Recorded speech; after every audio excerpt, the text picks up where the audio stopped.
Well, hello, everybody. This is Universal Truth of Mankind. I am Dave, your host, and this is Kabbalah 101. And today's topic is the sun and the moon. We see the sun and the moon referenced often within the Torah. But when we hear this, we think literally sun and moon. Unfortunately, the Torah is often viewed as speaking of physical things, when in reality, it's talking about what's making the sun and moon manifests and looking at the attributes of the sun and moon and trying to see from a spiritual sense what the sun and the moon actually represent. So we're going to touch on that today. So as you read the Torah, read the Zohar, read any Judaic book, and you understand at least partially what the sun and moon really means. So let's start with the sun. Let's view the sun and the moon as physical objects. Okay. So we can let's try to deduce the attributes of the sun and the moon. And then we'll work it up so we better understand what we're actually talking about. So the sun. What does the sun do? Well, it reveals, it provides light, it reveals. Back in the old days, they used to have clinics that were solariums, I think they were called solariums. I apologize if I get that wrong. But these were places, if you had tuberculosis, if you had other diseases, even within hospitals, they used to have sunrooms because the sun was extremely healthy to us. The sun would help us produce vitamin D so we can better our health. The sun would help our body to revive itself, and it would help the body heal itself. The sun also provides plants to make food through photosynthesis. So there's a lot of benefits in the sun, not only for the plants and for us, also for the ground. You may say, well, what do you mean by ground? Well, back in the old days, structures were built in such a way that during different times of the season, like during the winter time, the sun would be more direct on rocks.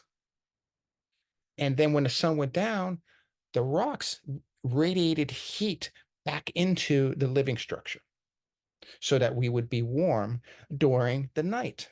So we benefited from that. Okay, so we get an idea there.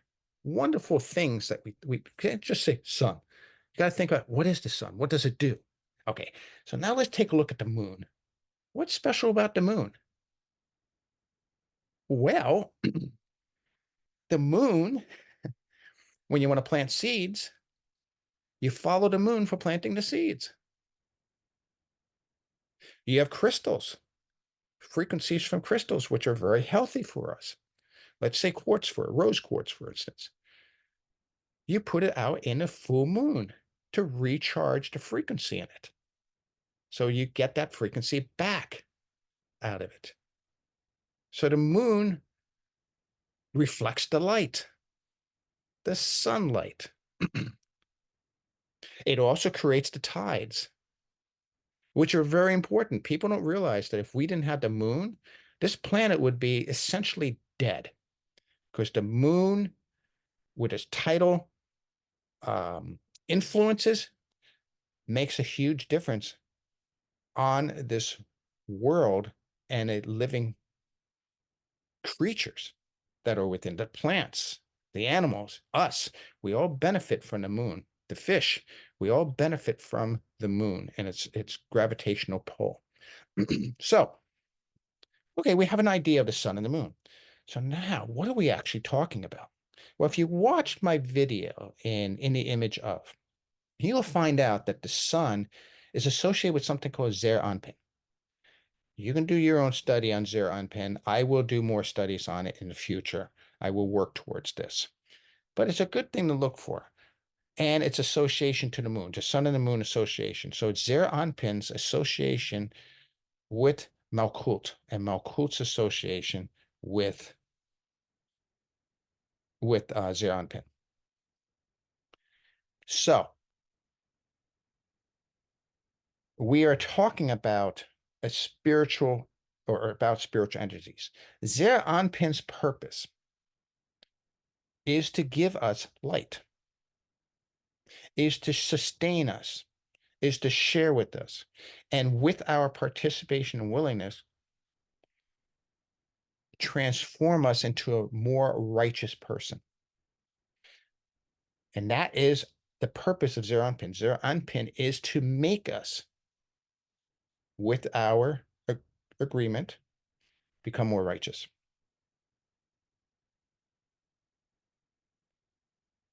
Now, there's also another aspect of the moon. Like I said before, it reflects the light. What the light that we receive from Zeir Anpin, from the Creator,